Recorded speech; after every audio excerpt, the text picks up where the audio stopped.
आज हम पढ़ेंगे एनसीईआरटी क्लास 9 इंग्लिश की टेक्स्ट बुक बी हाइव का second chapter the sound of music का part second the shehnai of Bismillah Khan.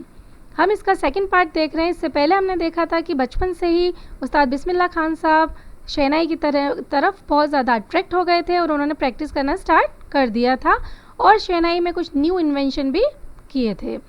तो let's see next. At the age of 14, Bismillah accompanied his uncle to the Allahabad Music Conference. At the end of his recital, Ustad Fayyaz Khan patted the young boy's back and said, "Work hard and you shall make it." 14 years की as में जो उस्ताद बिस्मिल्लाह खान साहब थे वो अपने uncle के साथ Allahabad music conference में गए और अपनी परफॉर्मेंस देने के बाद वहाँ पे उस्ताद फैयाज़ खान साहब ने उनकी पीठ थपथपाई और उनको कहा कि मेहनत करो और तुम पा सकते हो success. With the opening of the All India Radio in Lucknow in 1938 came Bismillah's big break. यह इंपॉर्टेंट क्वेश्चन बनता है कि बिस्मिल्लाह खान साहब का बिग ब्रेक यानी सबसे पहला ब्रेक कौन सा था। तो 1938 में जब ऑल इंडिया रेडियो की ओपनिंग हुई लखनऊ में तो ये बिस्मिल्लाह खान साहब के लिए एक बहुत बड़ा ब्रेक साबित हुआ। He soon became an often heard shehnai player on radio. अब वो रेडियो पे often heard शहनाई प्लेयर यानी अक्सर सुने जाने वाले शहनाई प्लेयर बन गए थे, यानी उनकी बहुत ज़्यादा फेमस होते गए थे अब वो।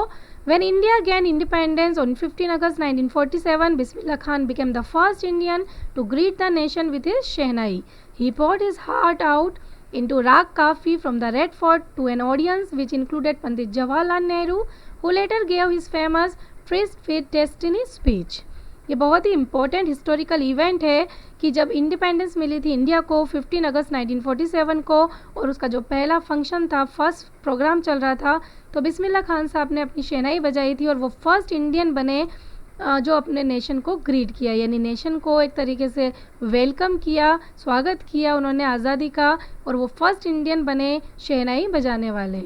उन्होंने अपने पूरे दिल के साथ राग काफ़ी बजाया और ये राग काफ़ी उन्होंने कहाँ बजाया? रेड फोर्ट में, जहाँ पे ये प्रोग्राम चल रहा था रेड फोर्ट में। तो उस्ताद बिस्मिल्लाह खान साहब ने राग काफ़ी को परफॉर्म किया और वो फर्स्ट इंडियन थे जो कि उन्होंने अपने नेशन को ग्रीट किया शहनाई के साथ।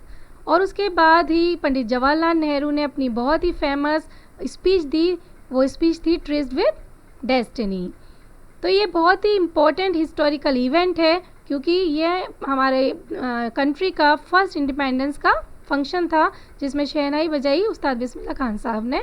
तो ये एक तरीके से एक लेजेंड हो गए कि उन्होंने इतनी ग्रेट हिस्टोरिकल इवेंट में अपनी परफॉर्मेंस दी। Bismillah Khan has given many memorable performances both in India and abroad. His first trip abroad was to Afghanistan where king Zahir Shah was so taken in by the maestro that he gifted him priceless Persian carpets and other sovereigns.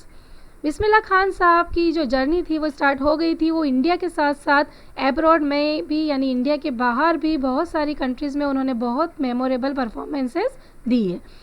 First उनका जो abroad का trip था वो था अफ़गानिस्तान का और वहाँ पे भी उन्होंने बहुत अच्छी परफॉर्मेंस दी है कि उससे खुश होकर जो किंग ज़ाहिर शाह थे वो बहुत ज़्यादा इम्प्रेस हुए और उन्होंने उस्ताद बिस्मिल्लाह खान साहब को बहुत सारे प्राइजलेस गिफ्ट दिए, बहुत ही कीमती गिफ्ट्स दिए जिसमें पर्शियन कारपेट भी शामिल था और भी बहुत सारे सोवेनियर्स दिए।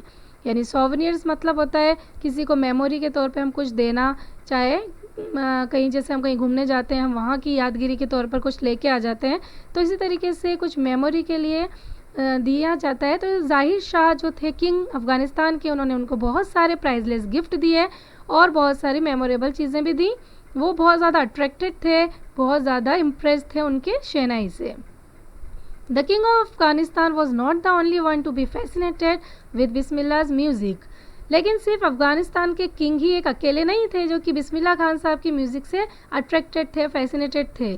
पूरी दुनिया में बहुत सारे लोग बहुत अट्रैक्ट थे जिसमें शामिल थे फिल्म डायरेक्टर विजय भट्ट।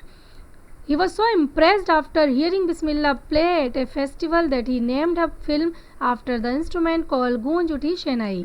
फिल्म डायरेक्टर विजय भट्ट इतने ज़्यादा इम्प्रेस हुए बिस्मिल्लाह खान साहब की शहनाई सुनने के बाद कि उन्होंने अपनी एक फ़िल्म का नाम ही इसके नाम पर रख दिया गूंज उठी शहनाई, यानी शहनाई के नाम पर ही उन्होंने अपनी फ़िल्म का नाम रख दिया। और वो भी क्यों? क्योंकि उन्होंने एक फेस्टिवल में उस्ताद बिस्मिल्लाह खान साहब को परफॉर्म करते हुए सुना और वो बहुत ज़्यादा इम्प्रेस हुए। The film was a hit and one of the Bismillah Khan's compositions Dil Ka Khilona Hai Toot Gaya turned out to be a nationwide chart buster. Film बहुत ज़्यादा हिट रही और उस्ताद बिस्मिल्लाह खान साहब की एक कंपोजिशन थी, उनका एक सॉन्ग था दिल का खिलौना है टूट गया, वो पूरी दुनिया में एक चार्ट बस्टर था, यानी उन्होंने सारे रिकॉर्ड तोड़ दिए, रिकॉर्ड ब्रेकर सॉन्ग साबित हुआ।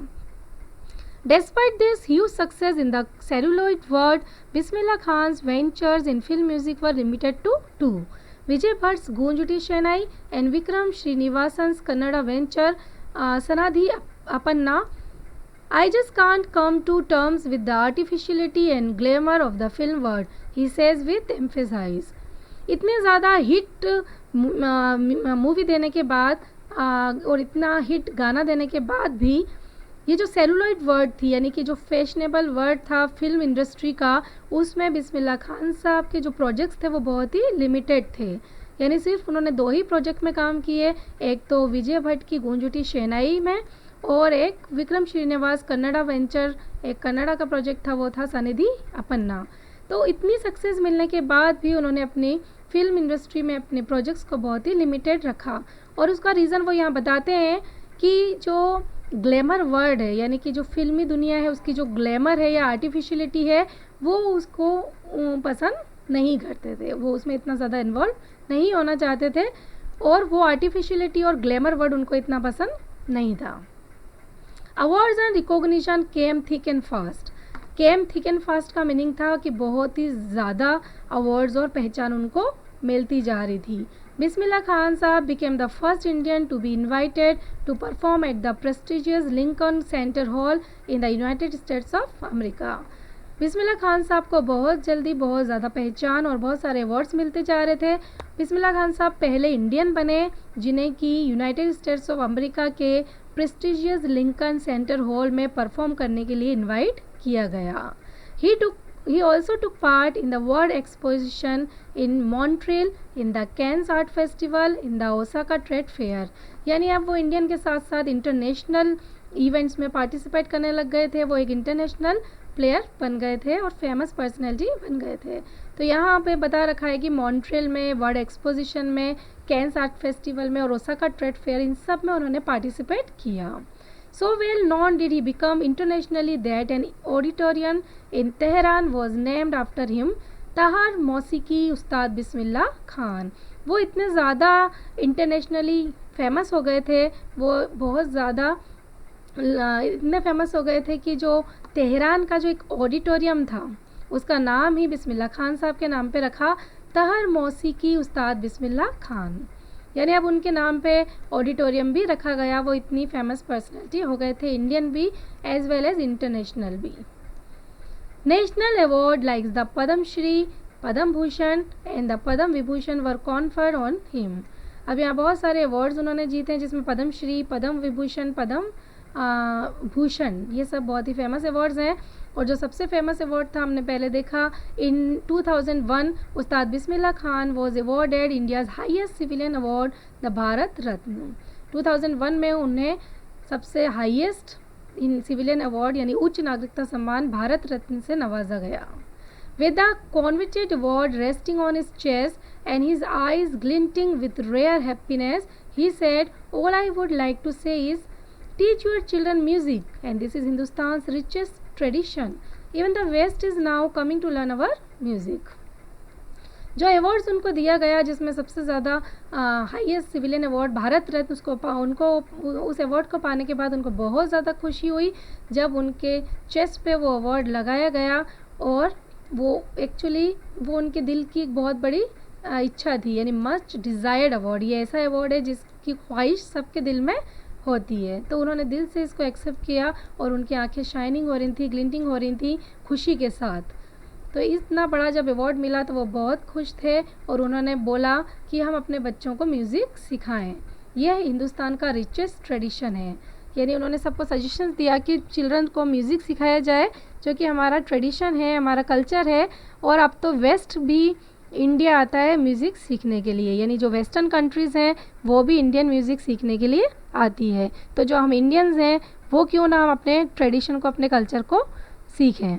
In spite of having travelled all over the world, Khan Sahab, as he fondly called, is exceedingly fond of Banaras and Dumron, and they remain for him the most wonderful towns of the world.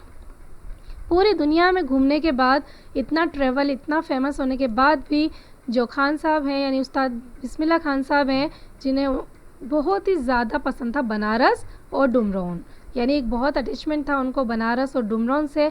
Banaras जहाँ पे उन्होंने अपनी training ली थी और शहनाई बजाते थे वहाँ पे, और डुमरोन उनका नेटिव प्लेस था। ये दोनों ही प्लेसेस को उन्होंने the most wonderful town of the world, दुनिया के सबसे वंडरफुल टाउन्स कहा है, यानी उनको बहुत ज़्यादा अटैचमेंट था इन दोनों जगह से।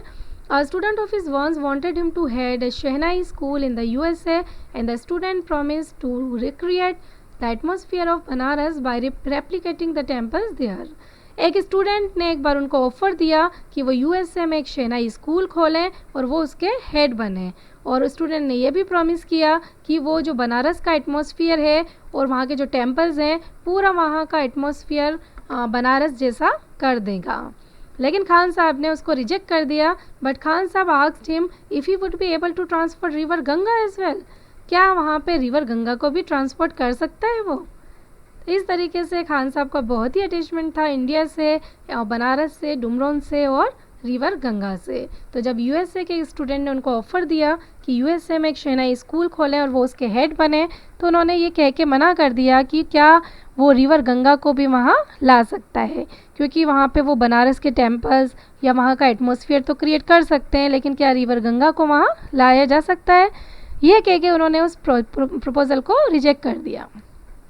Later he is remembered to have said, "That's why whenever I am in a foreign country, I keep yearning to see Hindustan. While in Mumbai, I think of only Banaras and the holy Ganga.